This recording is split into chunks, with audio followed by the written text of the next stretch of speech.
مومنو، اسی اللہ کی طرف رجوع کیے رہو اور اس سے ڈرتے رہو اور نماز قائم کرتے رہو اور مشرکوں میں نہ ہونا، اور نہ ان لوگوں میں ہونا جنہوں نے اپنے دین کو ٹکڑے ٹکڑے کر دیا اور خود بھی فرقے فرقے ہو گئے۔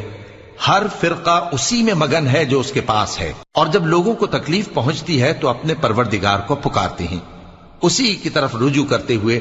پھر جب وہ ان کو اپنی رحمت کا مزہ چکھاتا ہے تو ایک فریق ان میں سے اپنے پروردگار کے ساتھ شرک کرنے لگتا ہے تاکہ جو ہم نے ان کو بخشا ہے اس کی ناشکری کریں۔ سو خیر، فائدے اٹھا لو، ان قریب تم کو اس کا انجام معلوم ہو جائے گا۔ کیا ہم نے ان پر کوئی ایسی دلیل نازل کی ہے کہ پھر وہ ان کو اللہ کے ساتھ شرک کرنا بتاتی ہے؟ اور جب ہم لوگوں کو اپنی رحمت کا مزہ چکھاتے ہیں تو وہ اس سے خوش ہو جاتی ہیں، اور اگر ان کے اعمال کے سبب جو ان کے ہاتھوں نے آگے بھیجے ہیں انہیں کوئی تکلیف پہنچے تو نا امید ہو کر رہ جاتے ہیں۔